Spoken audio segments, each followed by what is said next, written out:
जय शनिदेव। प्रिय दर्शकों, मैं राजेश जोशी आपका ज्योतिष जागृति केवल सत्य कार्यक्रम में आज फिर से स्वागत करता हूं। प्रिय दर्शकों, जैसा कि आप जानते हैं, हमारी चर्चा चल रही है कल से जो हमने शुरू की नई श्रृंखला लग्नेश और तृतेश की युति को लेकर के। लगन लॉर्ड का स्वामी अगर तीसरे भाव के स्वामी के साथ युति कर ले तो उसके कैसे रिजल्ट्स होते हैं। और कल मेरी कोशिश रही, मैंने जानकारी दी मेष लगन की कुंडली में मंगल देवता जो लगन लॉर्ड थे और बुध देवता जो तीसरे भाव के स्वामी थे, उनकी युति के बारे में, ताकि उनकी युति का आपको पता चल पाए कि किन किन भावों में कैसा रिजल्ट्स देती हैं। प्रिय दर्शकों, आइए आज उसी श्रृंखला को आगे बढ़ाते हुए बात करते हैं टॉरस लगन की कुंडली। टॉरस लगन की इसलिए बनी क्योंकि लगन में ही 2 नंबर लिखा है। और दर्शकों, यहाँ लगन के स्वामी ग्रह शुक्राचार्य बनते हैं जो दानव गुरु माने जाते हैं। शुक्राचार्य ने चंद्रमा देवता को तीसरे भाव का स्वामी बनाया क्योंकि यहाँ 4 नंबर लिखा है, तो तीसरे भाव के स्वामी यानी तृतेश इस लगन कुंडली में चंद्रमा देवता बने।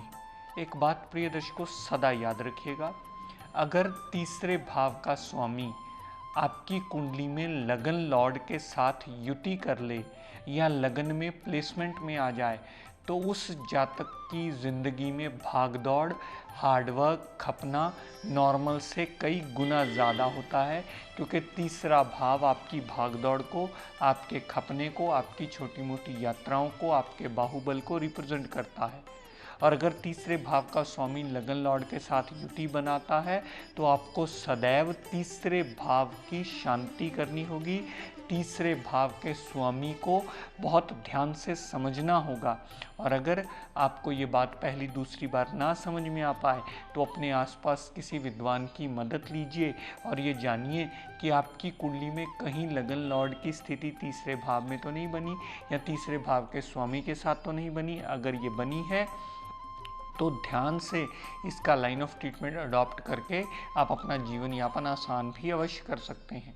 और अगर आप में से किसी भी जातक का ये एपिसोड देखने में रह जाए तो हमारी कोशिश रहती है कि डेली का एपिसोड YouTube पर अपलोड कर दिया जाए और आप उसे वहाँ से देखकर भी लाभान्वित हो सकते हैं और अपने ज्ञान का चक्षु खोल सकते हैं।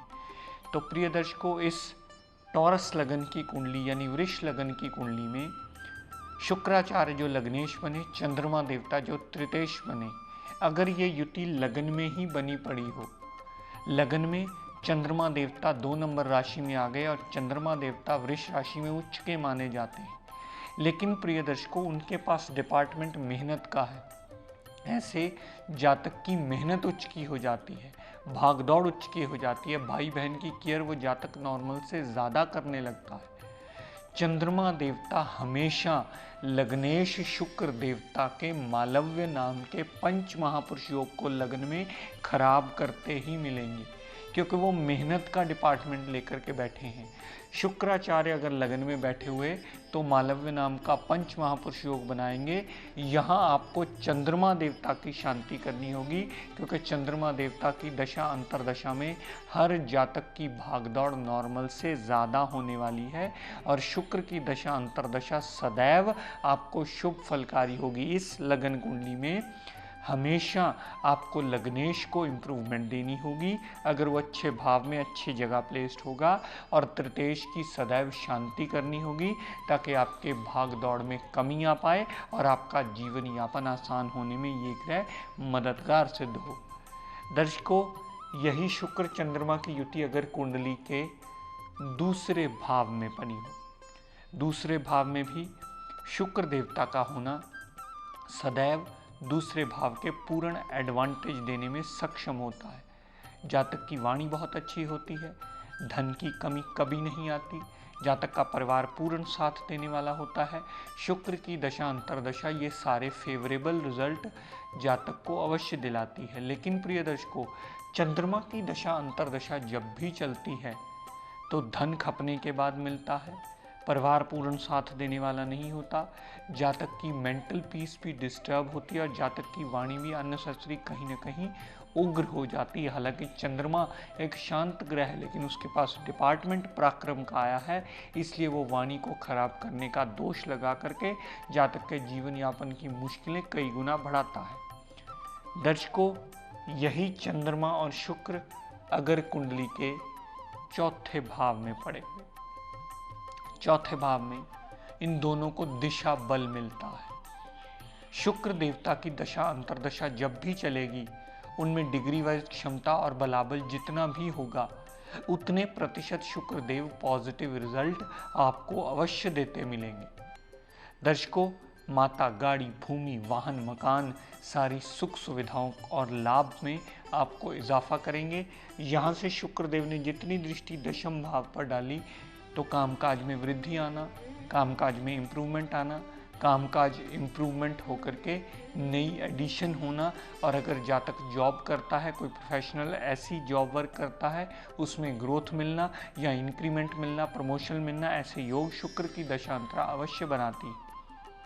लेकिन प्रिय दर्शकों, यहाँ चंद्रमा देवता की प्लेसमेंट जब भी होगी चौथे भाव में, उसकी दशा अंतरदशा जातक की भागदौड़ में इजाफा करेगी।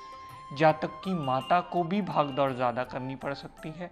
जातक का मकान, गाड़ी, भूमि, वाहन लेने वाला हुआ तो भी चंद्रमा देवता जल्दी उसे लेने नहीं देंगे, वो उसे खपाने की कगार में अवश्य लाएंगे। क्योंकि ये बात याद रखिए, हमेशा वृष लगन की कुंडली में चंद्रमा देवता एक मारक ग्रह है, जो कि तृतीयेश है, यानी तीसरे भाव का स्वामी है। तो कभी अपनी दशा अंतरदशा में वो शुभ फलकारी नहीं होगा, वो मारक ग्रह है और मार्कित्व के ही रिजल्ट आपको देगा। तो चौथे भाव में भी चंद्रमा नेगेटिव रिजल्ट, यहाँ से दशम भाव पर दृष्टि डाली तो दशम भाव संबंधी भी चंद्रमा देवता नेगेटिव रिजल्ट ही देते मिलेंगे। दर्शकों, यही शुक्र चंद्रमा अगर कुंडली के पंचम भाव में विराजमान हुए, यहाँ प्रिय दर्शकों शुक्र देवता कन्या राशि में आ गए और चंद्रमा देवता तृतीयेश होकर पंचम भाव में आ गए। शुक्र देव कन्या राशि में नीच अवस्था के माने जाते हैं और चंद्रमा देवता इस लगन कुंडली में एक योग कारक ग्रह नहीं है। तो दोनों ही ग्रहों की दशा अंतरदशा आपको सदैव कष्ट देती मिलेगी। चाहे शुक्र की दशा अंतरदशा चल पड़े तब भी आपको नुकसान होगा, चंद्रमा की दशा अंतरदशा चल पड़े तब भी भागदौड़, हार्डवर्क, खपना, खर्चा, खेचल, टेंशन, मेंटल पीस डिस्टर्ब होना, लव रोमांस में नाकामयाबी होना, अनसर्टेन लॉस होना, पेट में प्रॉब्लम होना, मेंटल पीस के साथ साथ कॉन्फिडेंस लेवल में भी दिक्कत परेशानी आने का योग दोनों ग्रहों की दशा अंतरदशा अवश्य बना लेगी। यहाँ शुक्र देवता की दशा अंतरदशा चले तब भी और चंद्रमा देवता की अंतरदशा चले, दशा चले तब भी आपको नुकसान होगा और आपको दोनों ग्रहों का पाठ, पूजन, सिमरन, हवन, यज्ञ, व्रत, आरती और नमन करके ही उनके पाप प्रभाव से उनको फारिग करके उनका डिक्रीजिंग वे में लाना होगा पाप प्रभाव, ताकि अगर आप पाठ पूजन करते हैं, उनके आगे नमन करके हाथ जोड़ते हैं, तब जा कर के उनका पाप प्रभाव कम होगा और उनसे जुड़े हुए शुक्र से जुड़े हुए रिश्ते, यानी आपके लव रोमांस के, प्रेम प्यार के रिलेशंस, पति पत्नी के रिलेशंस, ऐसे रिलेशंस को आपको रिस्पेक्ट रिगार्ड देना होगा, तब जाके शुक्र देवता अपनी दशांतरा में ठीक रिजल्ट देने में बाध्य होंगे।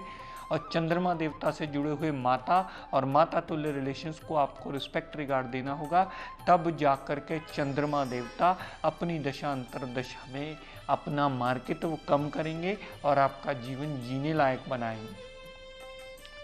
दर्शकों, यही शुक्र चंद्रमा अगर कुंडली के सप्तम भाव में पड़े हुए, सप्तम भाव में पड़े हुए शुक्र देव अपने कारक भाव में आ जाते हैं। शुक्र देवता का सप्तम भाव में पड़े होना, अगर पत्नी की कुंडली में पड़ा है तो उन्हें पति बहुत खूबसूरत मिलेगा, अगर लड़के की कुंडली में पड़ा है तो उसे पत्नी बहुत खूबसूरत मिलेगी। ऐसा योग शास्त्रों में माना जाता है और ये प्रैक्टिकली देखने में भी आया। लेकिन प्रिय दर्शकों, चंद्रमा का सप्तम भाव में आना चंद्रमा को नीच अवस्था में गिना जाता है और चंद्रमा का नीच अवस्था में आना सदैव जातक के लिए स्थितियां बहुत ज़्यादा कष्टकारी कर देता है। शुक्र की दशा अंतरदशा जब भी चलेगी, दाम्पत्य सुख अच्छा होगा, डेली वेजेस अच्छे होंगे, पार्टनरशिप में भी लाभ मिलेगा। जितनी शुक्र में डिग्री वाइज क्षमता होगी, उतनी शुक्र देवता की दशा अंतरदशा आपको पॉजिटिव रिजल्ट अवश्य देगी। लेकिन प्रिय दर्शकों, चंद्रमा की दशा अंतरदशा जितना उसमें डिग्री वाइज क्षमता होगी, उतना ही प्रतिशत वो अशुभता के रिजल्ट देगी, क्योंकि चंद्रमा एक मारक ग्रह है और ऊपर से वो नीच अवस्था में आ गया है। तो चंद्रमा की दशा अंतरदशा में सदैव आपके दाम्पत्य सुख में भी प्रॉब्लम्स आएंगी, आपकी पार्टनरशिप में भी दिक्कत परेशानी आएगी, आपकी डेली वेजेस में भी चलते चलते काम में रुकावट आने का योग बनेगा। और जातक अगर जॉब करता है तो जॉब में भी उसे काफ़ी परेशानियों का सामना करना पड़ सकता है, जिसके लिए उसे ज़रूरत से ज़्यादा फिर खपना भी पड़ता है।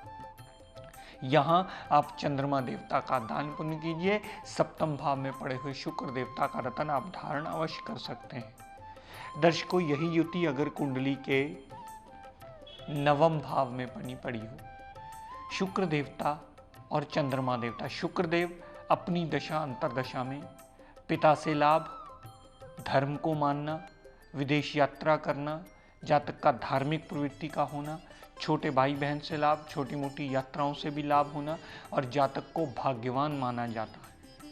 लेकिन प्रिय दर्शकों, चंद्रमा का नवम भाव में आना सदैव अशुभ फलकारी होता है, क्योंकि मेहनत उठा करके पिता के पास रख दी, पिता के घर के ऊपर रख दी।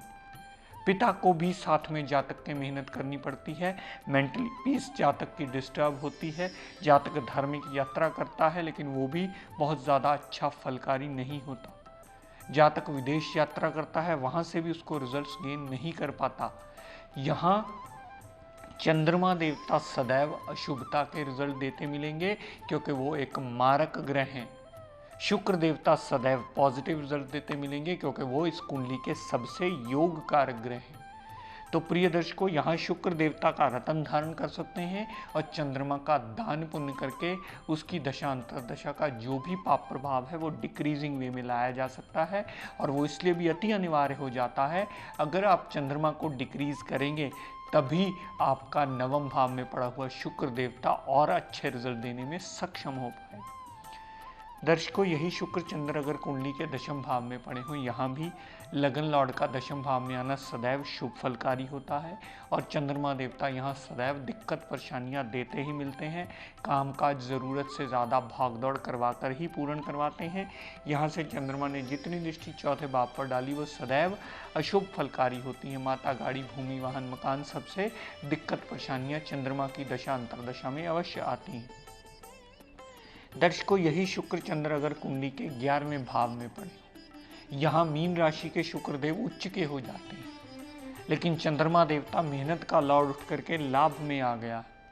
शुक्र देवता की दशा अंतरदशा में सदैव जातक को बहुत ज़्यादा अच्छा और फ्रूटफुल रिजल्ट मिलेगा और जितनी शुक्राचार्य में डिग्री वाइज क्षमता होगी, उतने प्रतिशत पॉजिटिव रिजल्ट देने में सदैव शुक्राचार्य बाध्य होंगे। जातक को धन की कमी कभी नहीं आएगी, बड़े भाई बहन की सपोर्ट सदा मिलेगी। जातक जो भी इच्छा पूर्ति करेगा उसे पूर्ण करने में सदैव शुक्राचार्य मददगार सिद्ध होंगे। लेकिन प्रिय दर्शकों, चंद्रमा की दशा अंतरदशा इससे बिल्कुल विपरीत होगी। जातक को हर काम के लिए ज़रूरत से ज़्यादा खपना पड़ेगा, बड़े भाई बहन की सपोर्ट नहीं मिलने वाली। जातक को धन का आगमन भी होगा तो बहुत ज़्यादा खपने और हार्डवर्क करने के बाद होगा। तो कहने का तात्पर्य प्रिय दर्शकों सिर्फ इतना कि अगर 11वें भाव में शुक्र चंद्रमा पड़े होंगे तो शुक्रदेव अपनी दशा अंतरदशा में अपनी क्षमता के मुताबिक पॉजिटिव रिजल्ट देते मिलेंगे और चंद्रमा देवता अपनी क्षमता के मुताबिक टोटली नेगेटिव रिजल्ट ही देते मिलेंगे। तो प्रिय दर्शकों, इन सब चीज़ों को समझाने का मेरा मंतव्य यही है कि आप अब युतियों को समझना सीखिए। अगर युतियों को समझना सीख जाएंगे तो बहुत अच्छा पड़ाव इस विद्या का पार कर लेंगे।